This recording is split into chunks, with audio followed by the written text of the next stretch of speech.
আসসালামু আলাইকুম ওয়া রাহমাতুল্লাহি ওয়া বারাকাতুহু আলহামদুলিল্লাহি ওয়াহদাহু লা শারীকা লাহু ওয়াসসালাতু ওয়াসসালামু আলা মান লা নাবিয়্যা বা'দা। সুপ্রিয় দর্শক শ্রোতারা, আজকে আমি আলোচনা করতে যাচ্ছি যে বিতিরের নামাজটা সেটা সুন্নত না ওয়াজিব, এবং বিতিরের নামাজটা কয় রাকাত।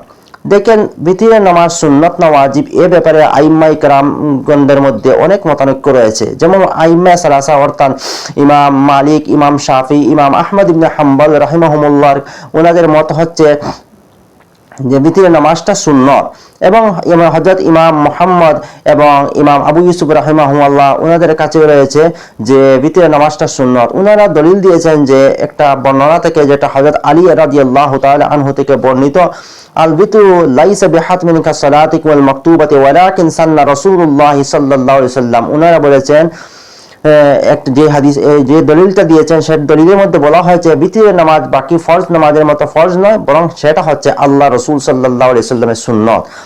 এবং ইমাম আজম রাহমাতুল্লাহ আলাইহি অর্থাৎ হানাফি মাযহাবের মত হচ্ছে বিতিরের নামাজটা ওয়াজিব। দেখেন, যারা সুন্নত বলেছেন তাদের দলিলের মধ্যে একথা বলা হয়েছে যে বিতিরের নামাজ বাকি ফরজ নামাজের মতো ফরজ নয়, ওয়াজিবের বিরোধ করা হয় নাই। এবং ইমাম আজম রহমতুল্লাহ আলাইহি নিজেই বলেছেন যেটা যে বিতিরের নামাজটা ফরজ নয়, বরং সেটা ওয়াজিব। হানাফি মাযহাবের দলিল হচ্ছে একটি হাদিস যেটা সুনানে আবু দাউদের মধ্যে বর্ণিত রয়েছে। হাদিসের মধ্যে আল্লাহ রাসূল সাল্লাল্লাহু আলাইহি সাল্লাম বলেছেন, আল বিতরু হাক্কুন ফামান লাম ইউতার ফালাইসা মিন্না। বিতির হচ্ছে হক, যে ব্যক্তি বিতির আদায় করবে না সে ব্যক্তি আমার দলভুক্ত নয়।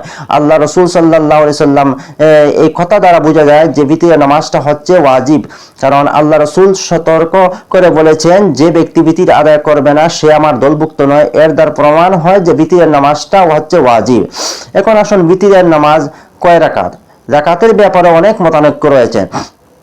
যেমন ইমাম শাফি, ইমাম আহমদ ইবনে হাম্বল রাহমাতুল্লাহ আলাইহি ওনাদের মত হচ্ছে বিতিরের নামাজ 1 রাকাত থেকে শুরু করে 11 রাকাত পর্যন্ত। 1 রাকাত, 3 রাকাত, 5 রাকাত, 7 রাকাত, 11 রাকাত। 1 রাকাতের দলিল ওনারা দিয়েছেন যে একটি হাদিস, আল বিতু, একটা হাদিসের একটা অংশ, আল বিতু রাকাতুম মিন আখিরিল লাইল। এখানে বলা হয়েছে শেষ রাত্রে বিতিরে 1 রাকাত। আসলে এখানে 1 রাকাত নয়, বরং এর অর্থ, এই হাদিসের অংশের অর্থ হচ্ছে আল্লাহ রাসূল সাল্লাল্লাহু আলাইহি সাল্লাম তাহাজ্জুদের নামাজ 2 রাকাত করে আদায় করতেন, এবং যে সময় আল্লাহ রাসূল বিতিরের নামাজ আদায় করার উদ্দেশ্য করতেন তখন সেই 2 রাকাতের সঙ্গে 1 রাকাত মিলিয়ে 3 রাকাত বানিয়ে দিতেন। এই হাদিসের অর্থ হচ্ছে এটা।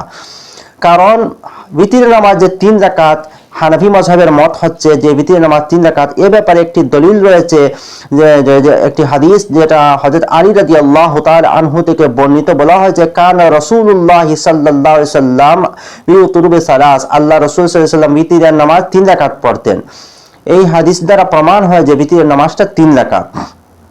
যাই হোক, অন্য বর্ণনার মধ্যে যে এসেছে আওতারা বি খামসিন, বিতিরের নামাজ 5 রাকাত, এর অর্থ হচ্ছে বিতিরের নামাজ 5 রাকাত নয়, বরং বিতিরের নামাজ 3 রাকাত, এবং বিতিরের নামাজ শেষে যে 2 রাকাত নফল নামাজ পড়া হয়, এই নফল নামাজটা মিলিয়ে বলা হয়েছে আওতারা বি খামসিন।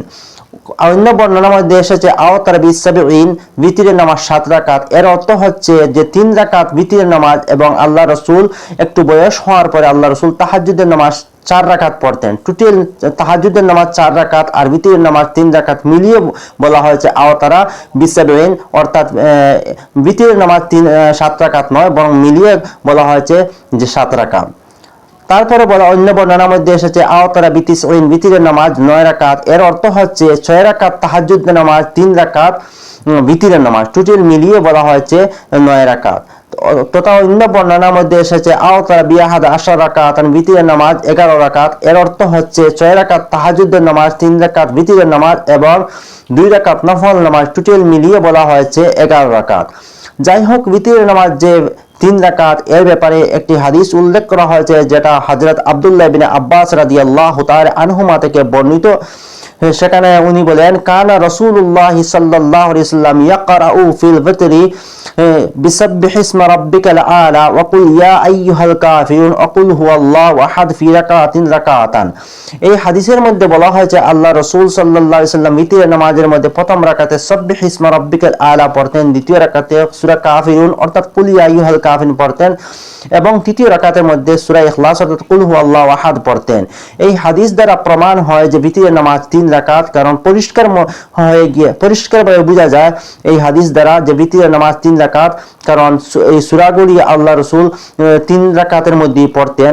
এই হাদিস দ্বারা পরিষ্কার হয়ে গিয়েছে যে বিতির নামাজটাই 3 রাকাত। এবং আমি আগেই একটি হাদিস আপনাদের সম্মুখে উল্লেখ করেছি যে হযরত আলী বলেছেন আল্লাহ রাসূল বিতির নামাজ 3 রাকাত পড়তেন এবং ইমাম মালিক রাহমাতুল্লাহ আলাইহির মত হচ্ছে বিতির নামাজ 3 রাকাত।